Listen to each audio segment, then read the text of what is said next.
ओम पूर्णमदः पूर्णमिदं पूर्णात् पूर्णमुदच्यते पूर्णस्य पूर्णमादाय पूर्णमेवावशिष्यते।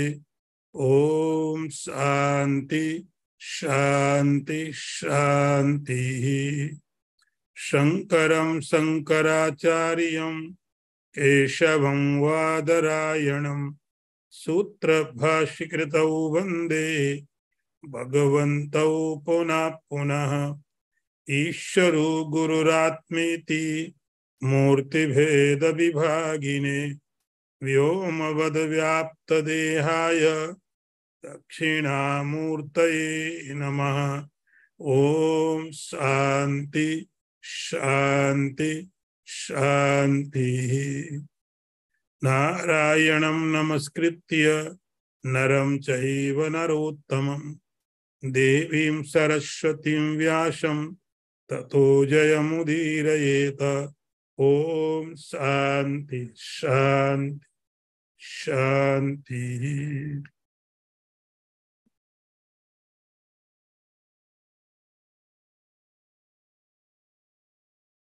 9वां मंत्र है।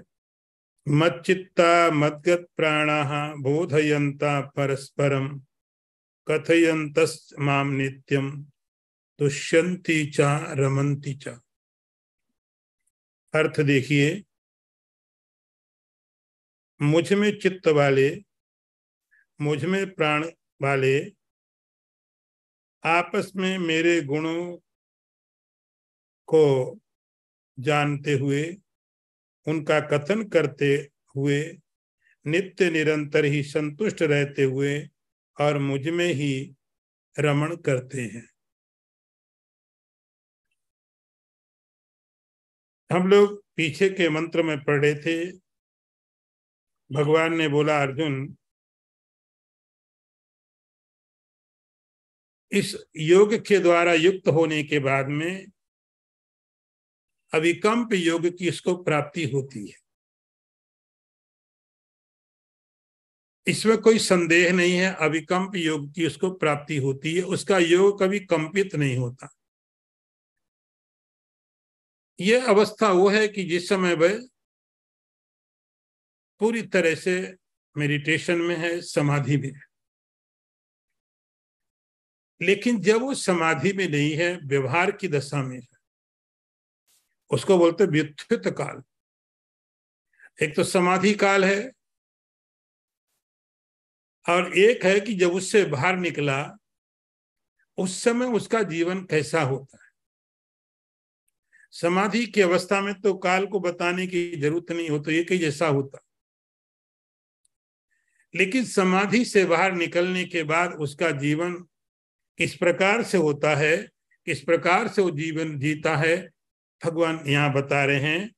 मच्चित्ता मद्गत प्राणा,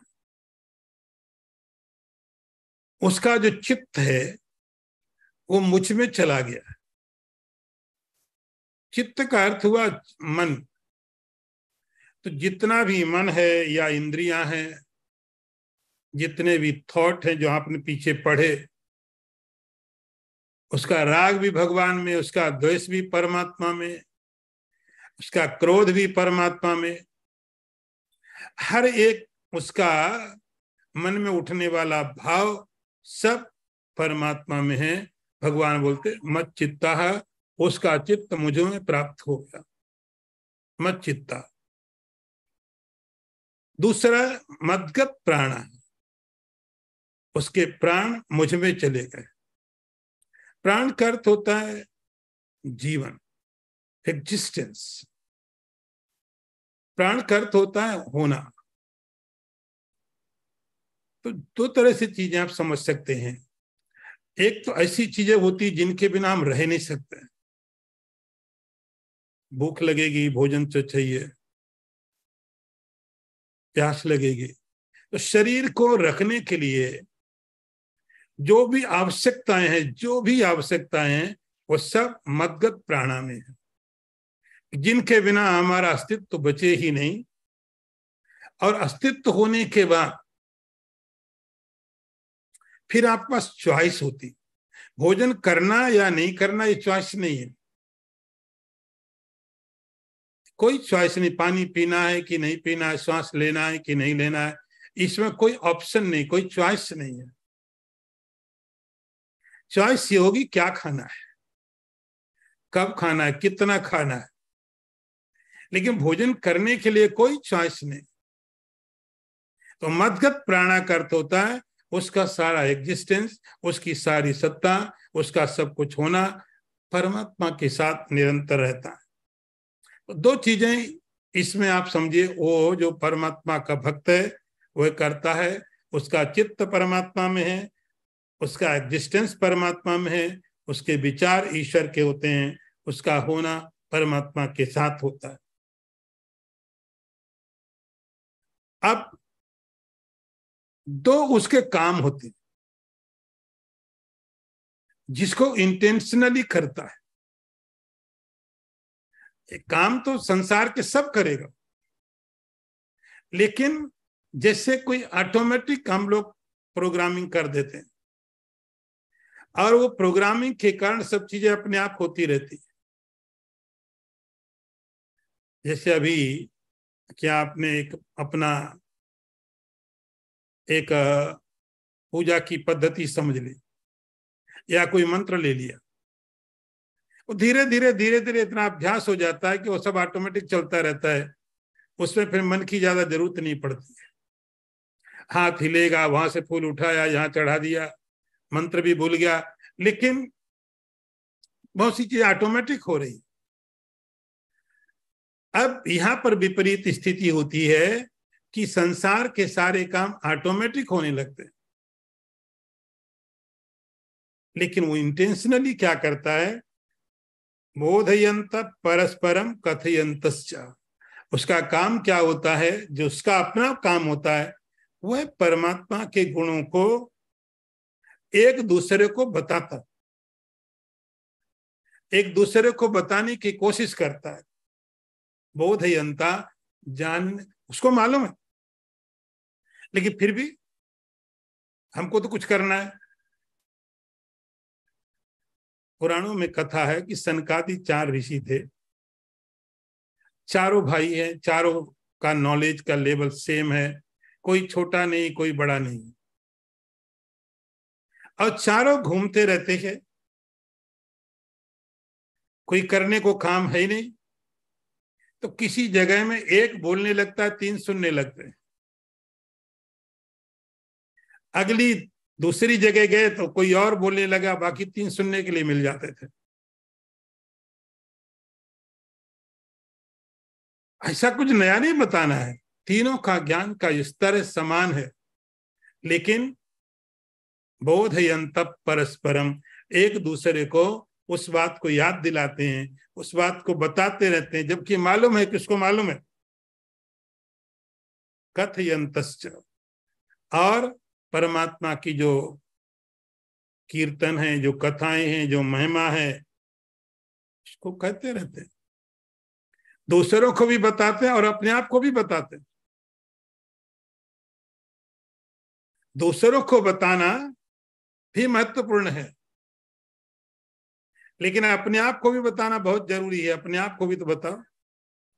तो भगवान की जो महिमाएं हैं, भगवान के जो गुण हैं, उनको दूसरों को भी समझाता है और अपने को भी समझाता है। इस तरह से अब उसके 2 परिणाम होते हैं, तुष्यंती चा रमंती चा।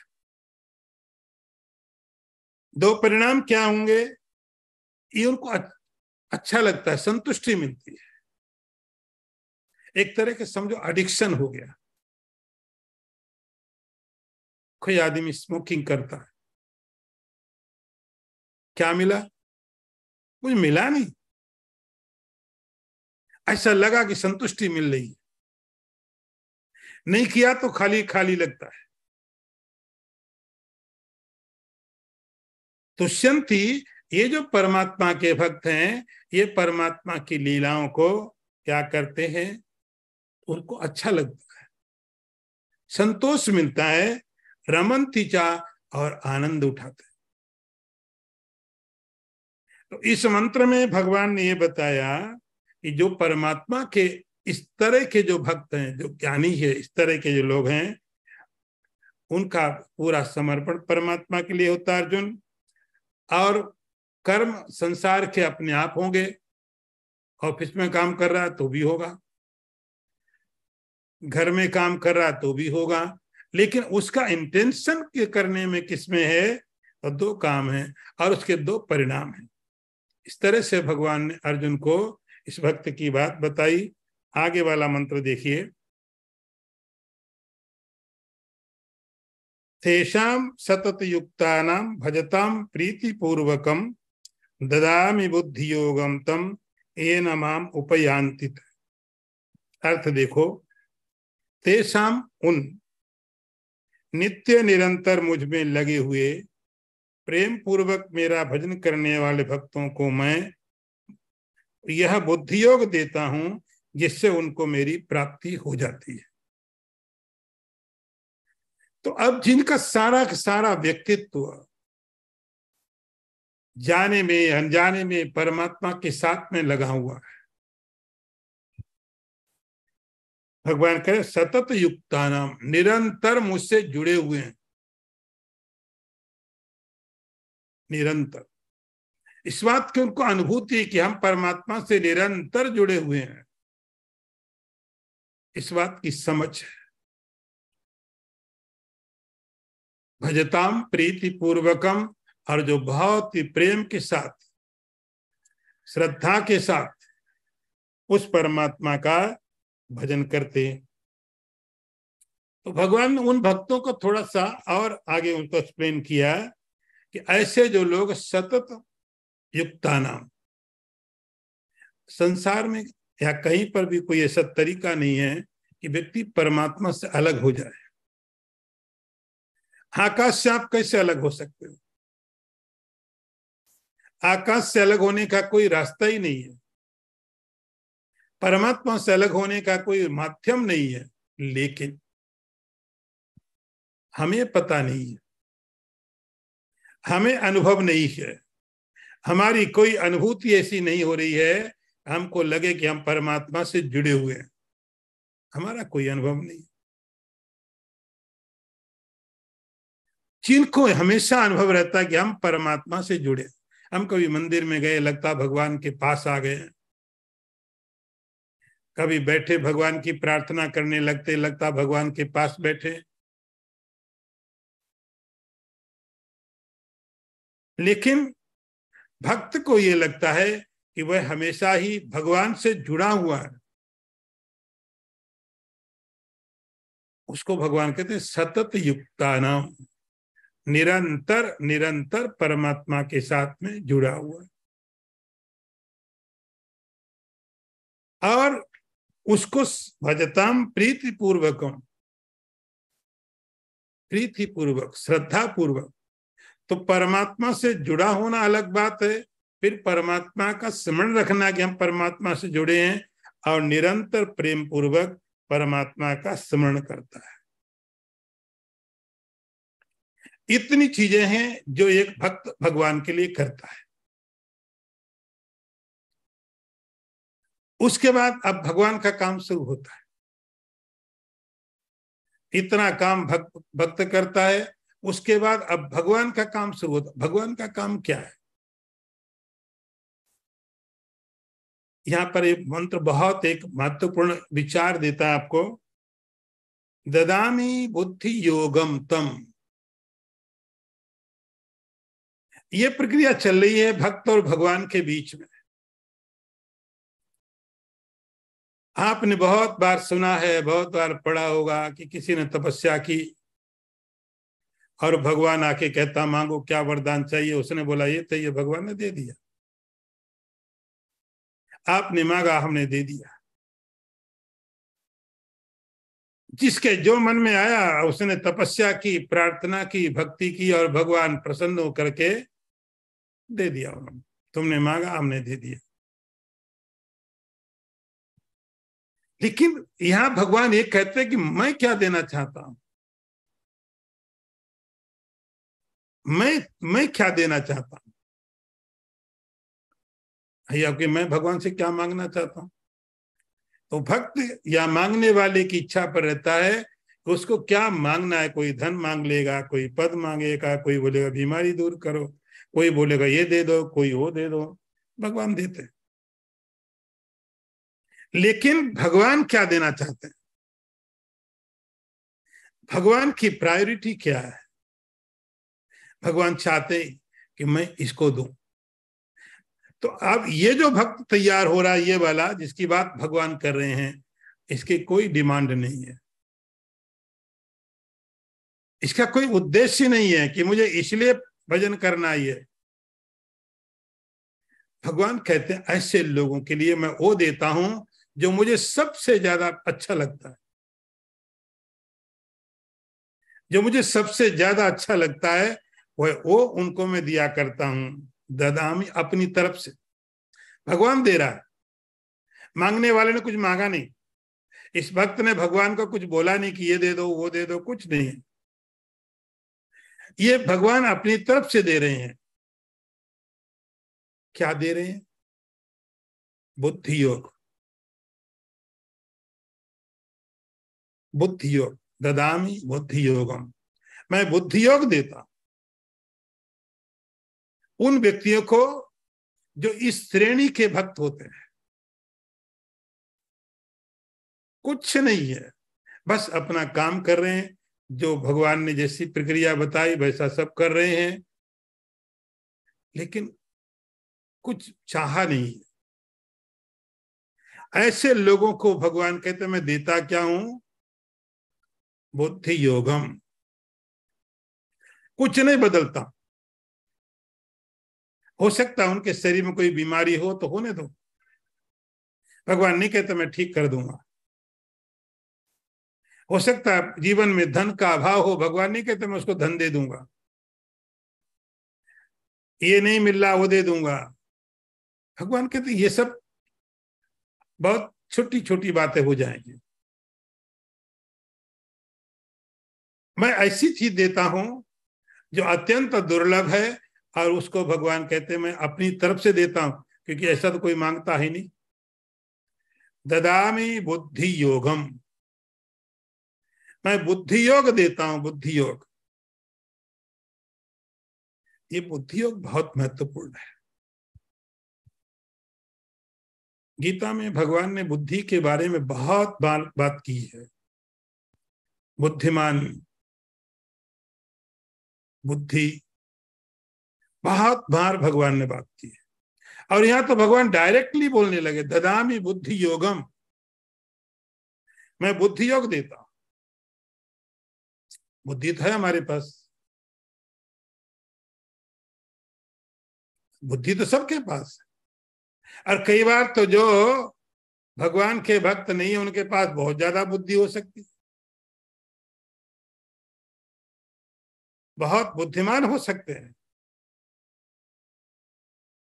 तो ये कौन सी बुद्धि की बात भगवान कर रहे हैं? भगवान कहते हैं मैं उनको क्या देता हूं? बुद्धि योग। बुद्धि योग समझिए थोड़ा सा।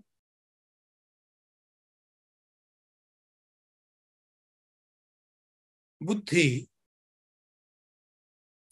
मतलब हुआ कि जो बुद्धि परमात्मा के बारे में सोच सके। यदि आपने जैसे, यदि मैं थोड़ा क्लासिकल बातें करूं, श्रवण, मनन, निधिध्यासन। निधिध्यासन का अर्थ हुआ कि जिस समय आपकी बुद्धि परमात्मा के ब्रह्माकार आकारित होने को तैयार है। बुद्धि योग का अर्थ है बुद्धि में ऐसी क्षमता पैदा करना। बुद्धि योग का अर्थ ऐसा नहीं कि उसको बहुत बुद्धिमान हो जाएगा। बुद्धि योग का अर्थ बुद्धि में ऐसी क्षमता पैदा करना कि जो बुद्धि परमात्मा को पकड़ने लग जाए, जो बुद्धि परमात्मा के साथ में जुड़ने लग जाए। बुद्धि योग। जितना आदमी बुद्धिमान है उतना परमात्मा से दूर है। ज्यादा ऐसा होता है कि जितनी बुद्धि ज्यादा अच्छी है तो संसार में व्यक्ति उतना लगा देता है। बुद्धियोग का अर्थ है, भगवान कहते हैं उसकी बुद्धि को मैं योग बना देता हूं, योग परमात्मा के साथ जोड़ देता हूं। आपने थोड़ा प्रयत्न किया, ये ईश्वर की सहायता यहां पर है। ईश्वर आके यहाँ पर हेल्प यहाँ पर करता है, बाकी चीजें परमात्मा को पता है, आपको भी पता है। ये धन दे दिया कितने दिन चलेगा, कोई पद मिल गया कब तक चलेगा, कोई प्रतिष्ठा परमात्मा ने दे दी कितने समय तक चलेगी, एक रोग भगवान ने हटा दिया दूसरा आ जाएगा, कब तक चलेगा। तो बाकी सब चीजें आएंगी चली जाएंगी, लेकिन भगवान कहते हैं हम इस बुद्धि को क्या करते हैं, परमात्मा के साथ में जोड़ देते हैं, बुद्धि का योग कर देते हैं। तो जरूरी नहीं कि व्यक्ति बहुत बुद्धिमान होगा, लेकिन उसकी बुद्धि परमात्मा को स्वीकार कर देती है, परमात्मा को एक्सेप्ट कर लेती है, और उसका परिणाम क्या होता है, एन माम उपयांत। उस बुद्धि के द्वारा, यही साधन है परमात्मा तक पहुंचने का। परमात्मा श्री कृष्ण कहते हैं मुझ तक पहुंचने का, उपयांति मेरे पास आते हैं। इसके द्वारा, बुद्धि योग के द्वारा, कि जब इसी पर, और ये बुद्धि योग कौन कर दे रहा है, परमात्मा दे रहा है।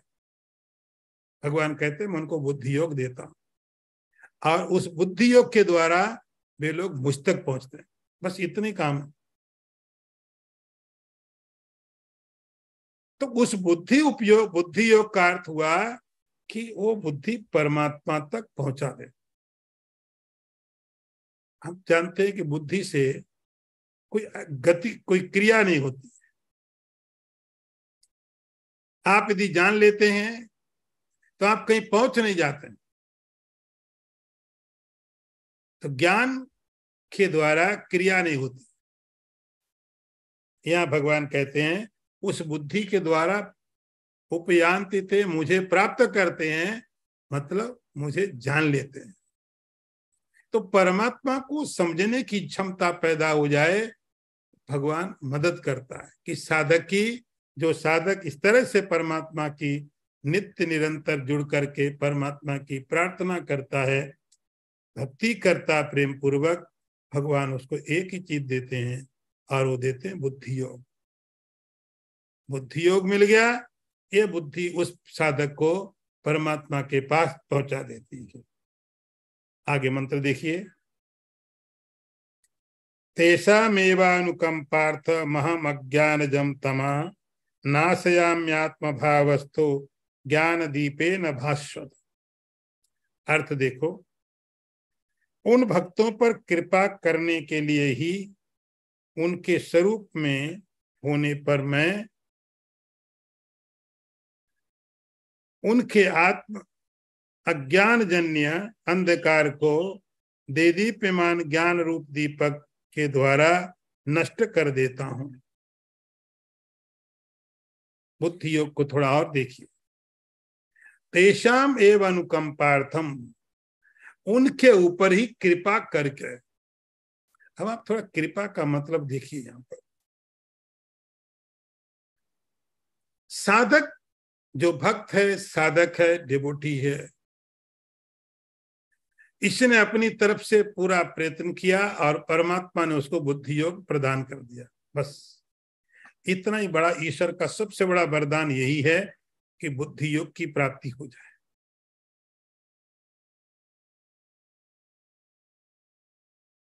इन भक्तों के ऊपर में भगवान कहते तेषाम एव अनुकंपार्थम, यहां भगवान की कृपा अब शुरू होती है।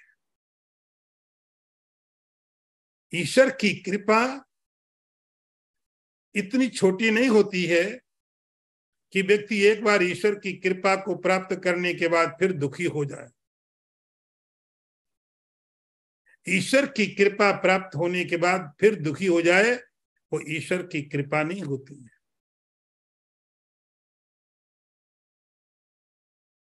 ईश्वर की कृपा हो गई फिर आप दुखी कैसे हो सकते हो? शायद आपने कुछ मांगा और मिल गया, आपने कोई आराधना की, कोई तपस्या की और आपको मिल गया, उसका फल आप सुखी हो लिए, फिर दुखी होने को तैयार हो जाओ। लेकिन एक बार ईश्वर की कृपा हो जाए, फिर आप दोबारा दुखी कैसे हो सकते? दुख परमात्मा से तो बड़ा नहीं। भगवान कहते हैं मैं क्या करता हूं, तेषामेव अनुकंपार्थम, मैं उनके ऊपर अनुकंपा करता हूं, कृपा करता हूं। किन? इन लोगों के ऊपर, ऐसे भक्तों के ऊपर जो मेरी कृपा का अनुभव कर सकते हैं, जो मेरी कृपा को समझ सकते हैं। तो मैं क्या करता हूं, उनका जो अज्ञान है उसको खत्म कर देता हूं। नाशयामि आत्म भावस्थो, ये भगवान की कृपा देखो, भगवान की कृपा का स्तर देखो। भगवान कहते हैं उन भक्त के अंदर जो अज्ञान है, अंधकार है, अज्ञानजम तमः, अज्ञान से उत्पन्न होने वाला जो अज्ञान के द्वारा पैदा होने वाला जो अंधकार है, बस मैं उस अंधकार को दूर करता हूं। यही मेरी कृपा है। अंधकार किसका है?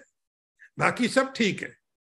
जब तक ये अंधकार अंदर में रहेगा अज्ञान के द्वारा, तब तक कुछ भी साधन मिल जाए, कुछ भी परिस्थितियां बदलती रहें, लेकिन कभी व्यक्ति को सुख नहीं मिलता है। भगवान कहते हैं ये मेरी अनुकंपा होगी, यह मेरी कृपा होगी कि मैं उनके अज्ञान से पैदा होने वाले अज्ञान को, तम अंधकार को दूर करता हूं। अब भगवान की गीता को देखो, भगवान की गीता को पढ़ने की कोशिश करो, आपको सारे वेदों के सार यहां मिल जाएंगे। तो मेरी अनुकंपा क्या है, मेरी कृपा क्या है कि मैं उस व्यक्ति के अंदर में अज्ञान के कारण जो अंधकार, उसको दूर करता हूं। कैसे दूर करता हूं? थोड़ी प्रक्रिया भगवान ने बताई। आत्म भावस्थो, कैसे दूर करता हूं? थोड़ा यहां भगवान ने मनोवैज्ञानिक बातें बताई। अज्ञान को दूर करता हूं, अज्ञान के द्वारा उत्पन्न अंधकार को दूर करता हूं। कैसे करता हूं? तो भगवान कहते हैं कि मैं उसके अंदर जो भाव है, जो विचार, उसमें जाके समाहित हो जाता हूं। अब आप समझिए कि भगवान कहते हैं कि जब वो साधक है, जो भक्त है, उसके भाव में जाके मैं बैठता हूं। भाव मतलब उसके जो विचार, उसकी जो सोच है। तो एक तो ऐसे ही विचार उठा और विचार चला गया। थोड़े समय तक तो हमने समझ लिया ये संसार झूठा है, परमात्मा सब जगह व्यापक है, हमने समझ लिया। लेकिन थोड़े समय के बाद हम भूल गए कि ये केवल विचार था, इस विचार में परमात्मा नहीं था।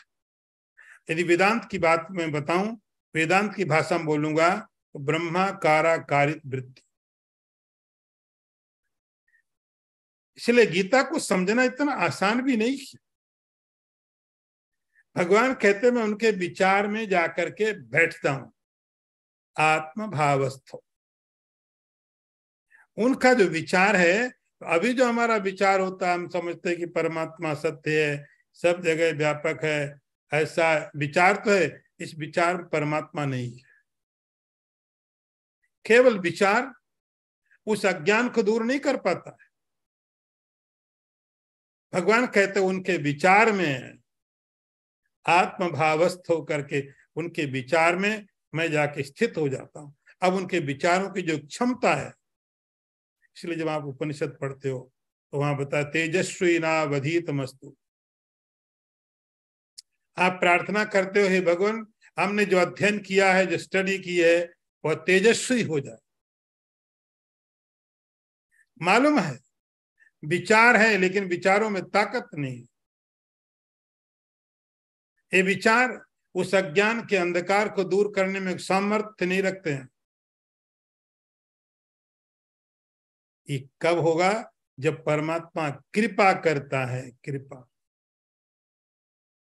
तेषामेव अनुकंपार्थम, ईश्वर की कृपा वहां पर होती है। जो ये प्रक्रिया समझो, भगवान अपनी कृपा को बता रहे हैं।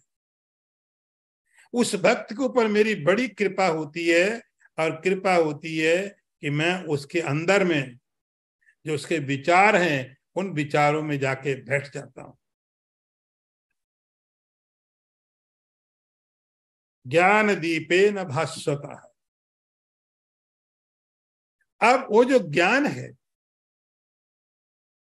वो दीपक की तरह, बहुत प्रकाशित दीपक की तरह, जिसके अंदर बहुत भास्वता का अर्थ बहुत प्रकाशमान। जैसे कोई बहुत प्रकाशमान, जैसे सूरज, सूरज के होने के बाद में सारा अंधकार समाप्त हो जाता है। ऐसे ही भगवान कहते हैं कि मैं उसके विचारों में जाके बैठ जाता हूं। अब उसके जो विचार हैं उनके अंदर में क्षमता पैदा होती है, ज्ञान रूप बन जाते वे लोग। विचार तो पहले भी वही थे, विचारों का आकार वही था। अहम ब्रह्मास्मि पहले भी बोला गया, अभी भी बोला गया, लेकिन पहले और विचारों में ताकत नहीं थी। भगवान कहते मेरी कृपा होती है जब ये साधक इस प्रकार से उपासना करता है, इस प्रकार से साधना करता है, मेरी कृपा क्या होती है, मैं उसको बुद्धि योग देता हूं, उसकी बुद्धि में मैं जाके बैठता हूं। भगवान तो सब जगह व्यापक। तो अलग से बैठने का मतलब क्या है? अलग से बैठने का मतलब है कि भगवान की अब भगवदाकार वृत्ति हो सकती है। अलग अलग आपको नाम दे सकते हो, भगवदाकार वृत्ति, ईश्वराकार वृत्ति, ब्रह्माकार वृत्ति। वृत्ति का मतलब विचार, थॉट। उस थॉट के अंदर में परमात्मा अब अंदर बैठने लग गया। अब भगवान बैठ रहा है वृत्ति के अंदर। तो जब वृत्ति में भगवान होता है, विचार में भगवान होता है, तो विचारों की शक्ति बढ़ जाती है। इसको भगवान बोलते ज्ञान दीपेन भास्वत, ज्ञान का दीपक, ज्ञान का प्रकाश। अब ये विचार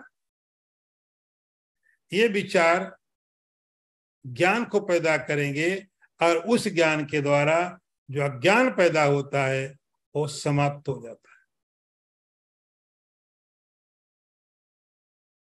यह मेरी कृपा है। हे अर्जुन, मेरी कृपा यही है कि मैं ऐसे भक्त को बुद्धि योग प्रदान करता हूं, उसके विचारों में मैं जाके समाहित हो जाता हूं, और ज्ञान के द्वारा मैं उसके अज्ञान से पैदा होने वाले अंधकार को मैं समाप्त कर देता हूं। आगे मंत्र देखिए।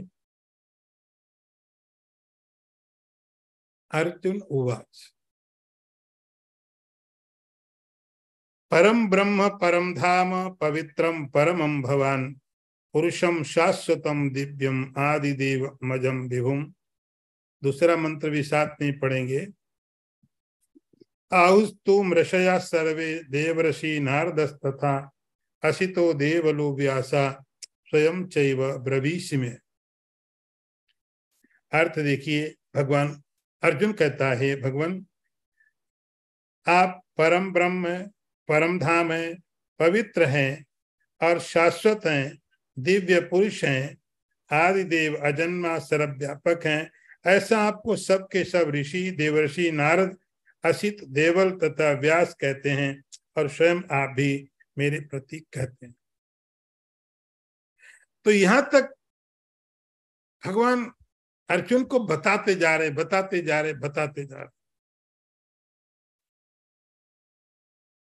भगवान ने शुरू किया था 7वां अध्याय अपने स्वरूप को बताने के लिए, और भगवान बताते गए बताते गए बताते गए, अर्जुन देखो मेरा स्वरूप। यहां तक भगवान ने बताया तो अर्जुन के मन में एक सवाल उठा। सवाल क्या उठा कि यहां तक आपने बताया, मुझे और भी विस्तार में जानना है। हे कृष्ण, अर्जुन के मन में अब एक जिज्ञासा पैदा हुई। अभी तक तो भगवान बता रहे थे मेरा स्वरूप देखो, मुझे पहचानो, मैं बता रहा हूं। अब अर्जुन के मन में इच्छा हुई कि मैं आपके इस स्वरूप को जरा और जानूं। तो अर्जुन ने यहां पर प्रश्न किया। अर्जुन कहता है, भगवान परम ब्रह्म परम धाम। वो कहता आपने इतना बताया, ऐसा अब मुझे थोड़ा निश्चय होने लग गया कि आप हो क्या। मैंने जैसा समझा था पहले कि आप वसुदेव देवकी के पुत्र हैं, आप मेरे सखा हैं, द्वारका के राजा हैं, इसके भाई हैं, उसके पति हैं, हजारों हजारों संबंध आपके साथ दुनिया में मैंने देखे। अब मुझे लग रहा है वो संबंध जो थे वो आपके साथ नहीं है। अब मैं जहां तक आपको पहचान पाया हूं, अब जो मैंने आपको अब जो जाना है मैंने, वो एकदम आप अलग है। परम ब्रह्म, अब वसुदेव पुत्र नहीं आप परम ब्रह्म शुद्ध चैतन्य,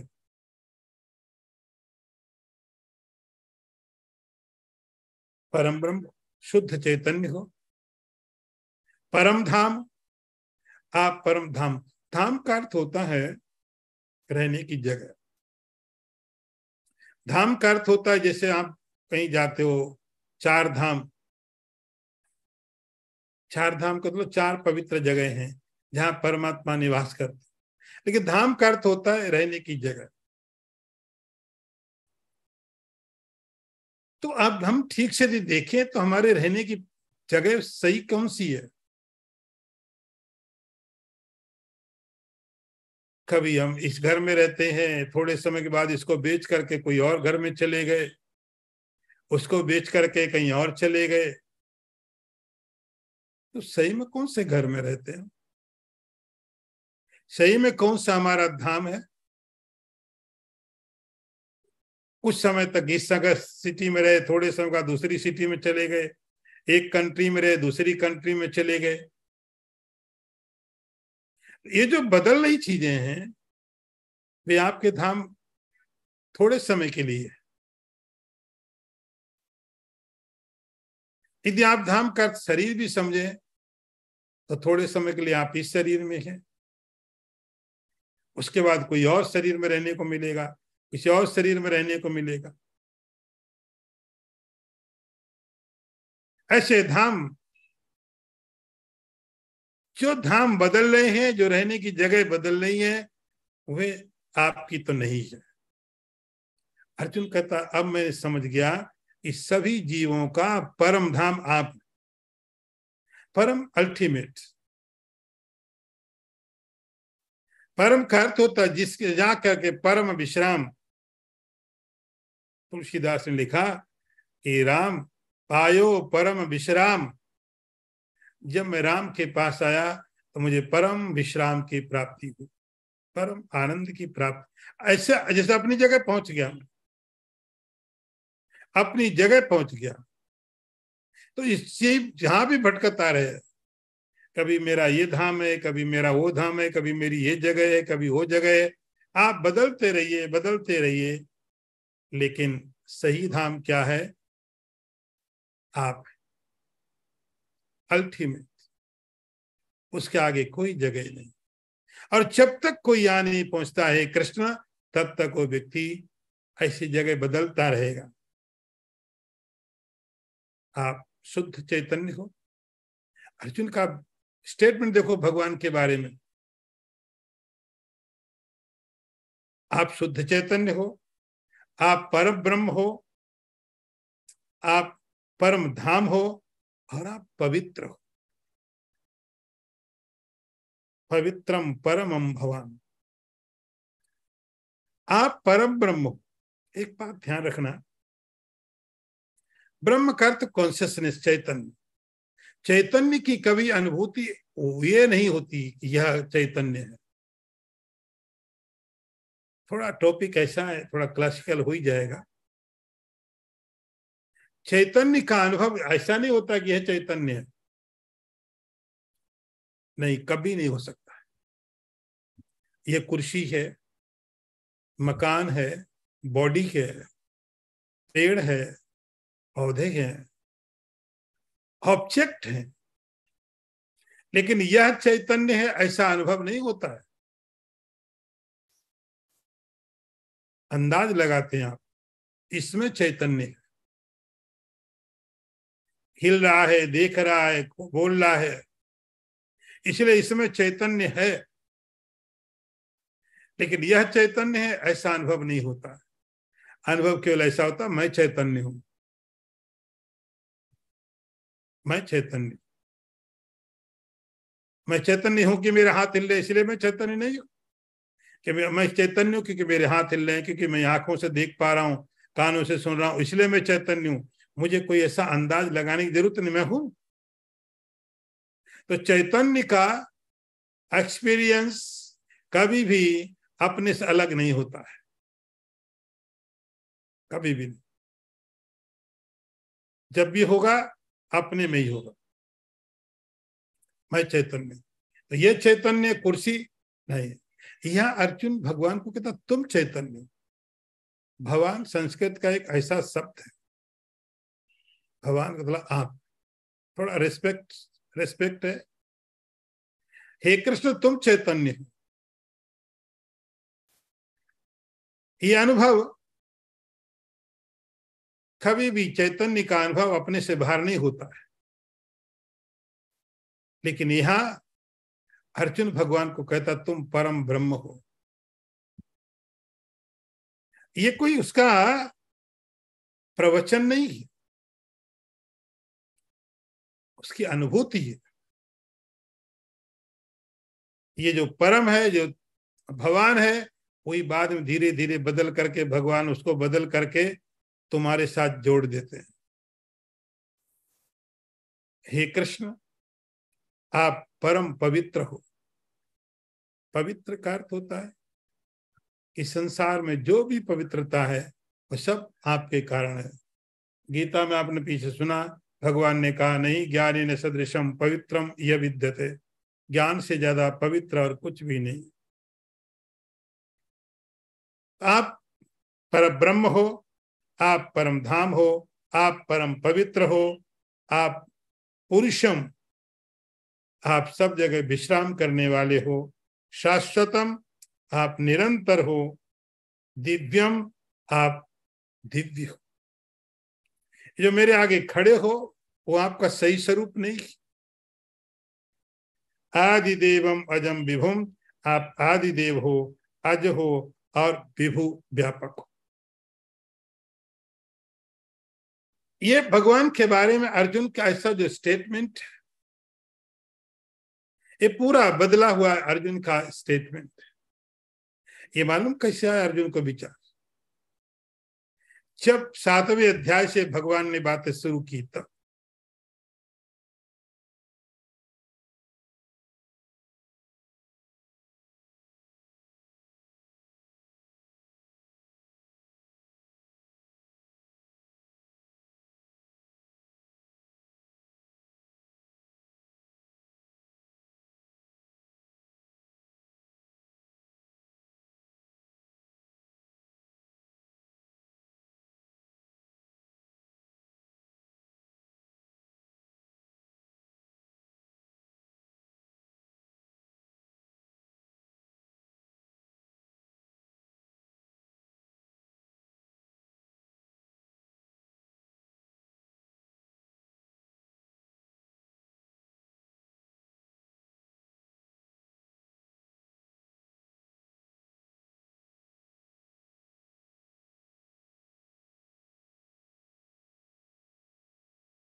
ये बात तुम्हें मालूम कैसे पड़ी?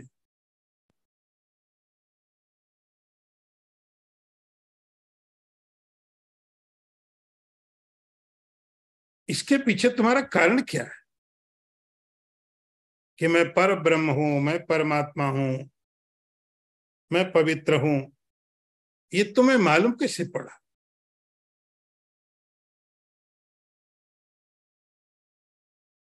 सब लोग कहते हैं भगवान व्यापक है, सर्वत्र है, सर्वव्यापक है, लेकिन आपको मालूम कैसे पड़ा? आपका ज्ञान का साधन क्या है? भगवान को अर्जुन ने कहा ये बात, आहुस्तु ऋषया सर्वे देवर्षि नारदस्तथा। अब उसको सब बातें याद आई। महाभारत में पांडवों को बहुत बार बहुत ऋषि मुनि मिले, नारद मिले। तो नारद ने भी भगवान श्री कृष्ण के बारे में बताया, व्यास जी ने बताया, असित और देवल ने बताया, नारद जी ने बताया। नारद को आप सभी जानते हैं, व्यास के बारे में जानते हैं। ये जो असित देवल हैं, ये पांडवों के जब वो जंगल में घूम रहे थे वन पर्व में, उस समय में इन ऋषियों ने परमात्मा श्री कृष्ण के बारे में बताया। अर्जुन, परमात्मा श्री कृष्ण पर ब्रह्म। आउस्तु ऋषय सर्वे। तो नारद अब वो कहने लगा बहुत से ऋषि, उसमें नारद हैं, देवर्षि नारद हैं, व्यास जी हैं और असित देवल हैं। इन सब ऋषियों ने मुझे बताया। सुनता रहा मैं, सुनता रहा, लेकिन इतना स्ट्राइक नहीं हुआ ना, जैसे आप बोलते क्लिक नहीं हुआ। सुना बहुत बार सुना। व्यास ने भी वही बात बताई, असित ने भी वही बताई, नारद ने बताई, और भी बहुत से ऋषि थे, उन सब ने बताई। लेकिन ऐसा स्ट्राइक नहीं हुआ कि आप परब्रह्म हो। स्वयं चैव ब्रवीषित में, हे कृष्ण आपने भी बताया मुझे अपने बारे में। तो पूरा 7वें अध्याय से लेकर के यहां तक भगवान श्री कृष्ण अर्जुन को अपने बारे में बता रहे हैं। अपने बारे मतलब देवकी पुत्र के बारे में नहीं, जो उनका रियल स्वभाव है, जो उनका स्वाभाविक स्वभाव है, जो उनका होना है, वो बार बार भगवान ने अर्जुन को यहां बताने की कोशिश की। तो अर्जुन कह रहा है कृष्ण स्वयं चैव ब्रवीषि में, मैंने आपसे भी सुना है। नारद जी ने भी बताया, हमारे गुरु असित देवल ने बताया, व्यास जी ने बताया। इस सब के सब आपके स्वरूप को बताने के सोर्स है। तो पहले भी मैंने सुना था, मैंने पहले भी सुना, लेकिन पहले समझ में नहीं आया। जिससे हम लोग सुन लेते हैं और सुन करके बातें भूल जाते। भगवान व्यापक है, सब जगह है, ठीक है। और ना अर्जुन को बताने वाले जो लोग हैं वो कुछ सामान्य लोग नहीं थे। ये सब बड़े बड़े आउस्तु मृषया सर्वे। तो थोड़े नाम तो नारद यहाँ पर अर्जुन ने ले लिए, लेकिन सारे नाम नहीं लिए। और भी बहुत से ऋषि, और भी बहुत से ऋषि उस समय के जो ऋषि थे, क्योंकि जब भगवान का अवतार हुआ, भगवान का प्राकट्य हुआ, तो एक बहुत बड़ी समझो घटना थी उस समय। उस समय में दैत्य भी बहुत थे, साधु भी बहुत थे। सब लोगों ने अपने अपने ढंग से भगवान की व्याख्याएं की।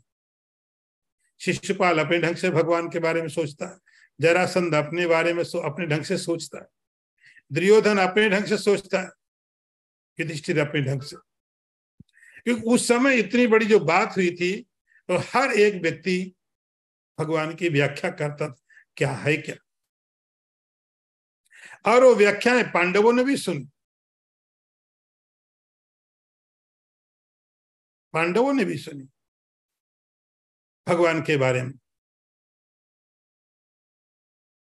लेकिन ऐसा बताया कि जो देवकी वसुदेव के यहाँ हुए भगवान द्वारका में जो हैं, व्यास जी ने भगवान के बारे में बताया।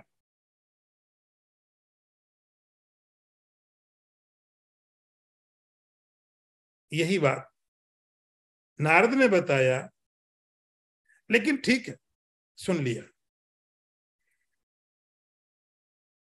स्वयं चैव ब्रवीषित, हे कृष्ण, और आपने भी बोला कि मैं ऐसा हूं, मैं ऐसा हूं, मैं ऐसा हूं।